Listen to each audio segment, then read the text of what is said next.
उल्लेख केला ऍक्टर म्हणून, पण मी आंबेगाव तालुक्यातला आहे. शरद माझा भाचा आहे, शरद चव्हाण, आणि सगळीच मंडळी तुम्ही आम्ही सोयरे मंडळी आहेत. तर मी इथे ऍक्टर म्हणून नाही पण दादांच्या प्रचारासाठी आलेलो आहे. कारण माझ्या नजरेसमोर कोरोनाच्या काळापासून मी जे दादांना पाहिलं, इतक्या वाईट परिस्थितीमध्ये दादा प्रत्येक गावात जितकं शक्य आहे तितकं ते फिरत होते. त्यांच्याबरोबर मी होतो, शरद सोनवणे होते, आणि त्यावेळेस मला भीती वाटायची की दादा हे सगळं सोडून, स्वतःचा प्रपंच सोडून लोकांसाठी झटतायत. माना के जीवन में रुकावटें आती है, माना कि जीवन में रुकावटें आती है, पर कभी कभी ऊंची छलांग लगाने की हिम्मत भी देती है. अब हमें तय करना होता है उन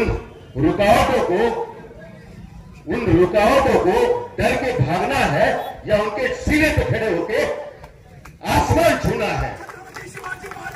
जय. आणि दादांनी ते केलं. मागच्या वेळेस त्यांना अपयश आलं, पण ते अपयशाला ते घाबरले नाही. त्यांनी हिंमत बांधली आणि पहिल्या दिवसापासून तुमच्या सेवेसाठी ते या समाजात फिरत राहिले. हे कौतुकास्पद आहे. सत्ता नसताना, कोणतं पद नसताना जर ते एवढं काम करू शकतात. आता सगळे सांगतात की 1400 कोटी रुपये आणले, ही छोटी अमाऊंट नाहीये.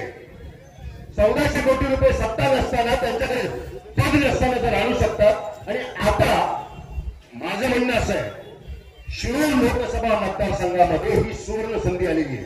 कारण वरती मोदी साहेब, खाली मुख्यमंत्री शिंदे, अजितदादा, फडणवीस आणि आपले दादा. अजून काय पाहिजे आपल्याला? फक्त तुम्ही सांगायचं, तो विकास दादा करतील याची मला खात्री आहे. आणि म्हणून येत्या 13 तारखेला